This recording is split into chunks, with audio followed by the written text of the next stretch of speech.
Fonz, we gave it our all, 16 points the total, including maximum bonus points. Very handy returns come September.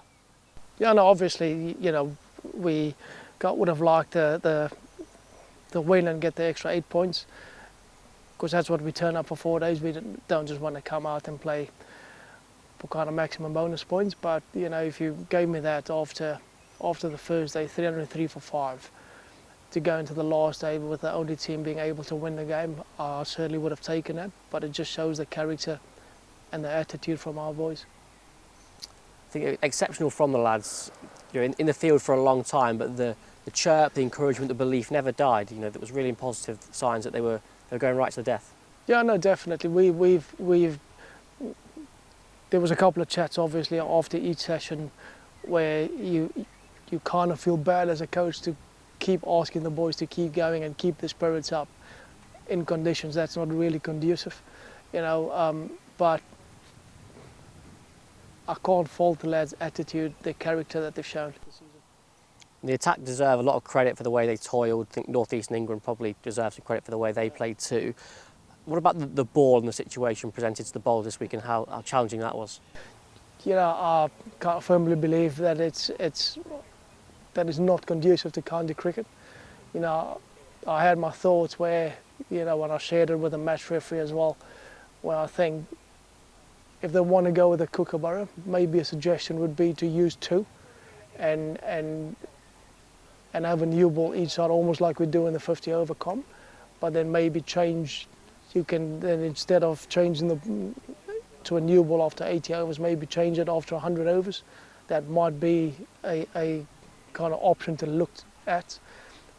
But I think if you're going to play this kind of cricket over the summer, where people want 4-day cricket, now if people want to come and watch 4-day cricket and watch a complete mismatch between bat and ball, that might appeal to certain people, but it certainly doesn't appeal to me as the head coach, that I want to try and win. I want an even contest between bat and ball. But I just don't think that we will be getting that at the moment over the next couple of games. And I don't want to go down the route where guys are doctoring pitches or kind of under preparing pitches and stuff, But yeah, we'll. It's the same for all the teams. I've got to add that it's the same for all teams. But we'll have to work out a way of trying to get 20 wickets and give ourselves a chance to win a game of cricket. As well as the ball, it was a new look attack.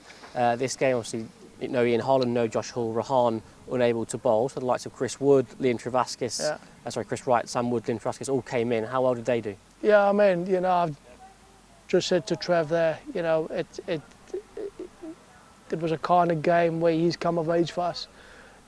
We did a lot of hard work coming up the hill to allow seam bowlers to come down the hill. And he toiled a lot for not a lot of reward. But I'm sure he'll bowl worse throughout his career and probably pick up 5 wickets or so. So he's done fantastically well. Chris Wright, we know what we're going to get. But I have to mention him allowing Logan to come down the hill. Him being the senior bowler, never moaned once to come up the hill into the wind in his first couple of days. But again, that just shows you where we are at as a team. Guys are just happy to be playing. Guys are happy to contribute in any way they can. And obviously need to mention Sam Wood, who's a young bowler trying to learn his craft, but he's got some good senior bowlers out there to help him. Obviously righty, you've got Logan as well. So he's in good hands out there, and I'm sure that those guys will make my job really easy. And one new bowler who's now giving himself the tag of all-rounder is Rishi Patel. Yeah. We've seen in the nets that he's, behind the scenes, he's put so much work in, so he deserves the wicket today. Yeah, no, there is a bit of talent there. He has bowled a lot. He is looking to develop his game, so you've got to take your hat off to him, that he's trying to add another string to his bow. He's certainly capable of giving us something bowling-wise to become another all-rounder, which opens some more options for us. Yeah, so I also think he probably looked at our team at the moment. We've got everybody that can bat and bowl, so he probably feels he has to bat and bowl to keep his place in the team, which is not the case. But if he can add that to his game in time to come, that will be awesome for us, and who knows, it might give us another option moving forward. And on the batting performance, again, particularly pleasing that the batters cashed in favourable conditions. If we start with Sol, it's been a long time coming for him, but he really deserved that moment. Yeah, I said to Sol at the end of day 2, I said it was really good to see it.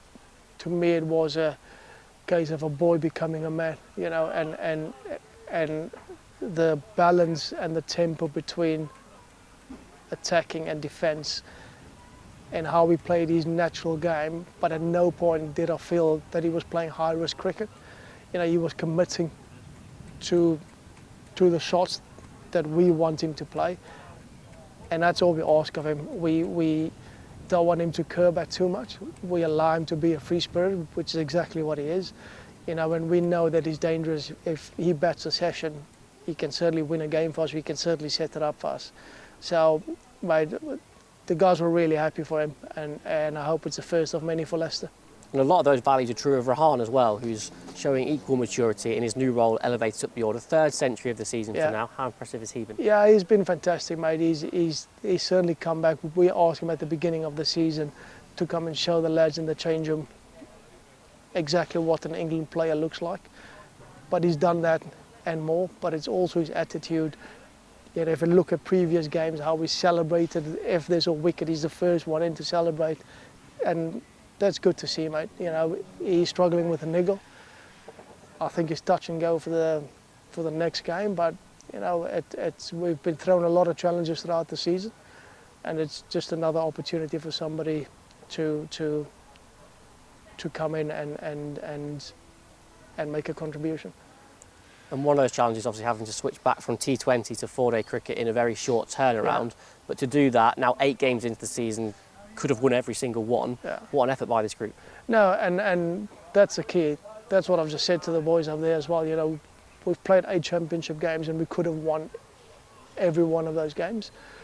But we've got to make sure that we don't get complacent, because that group of players have now set the bar, and it's up to us to maintain that. You know, it's obviously good that we're in with a shout with the 2 competitions that's going on at the moment. But we're just going to take it game by game, not kind of get too far ahead of ourselves, and we've got a big game coming up against a good side on Sunday.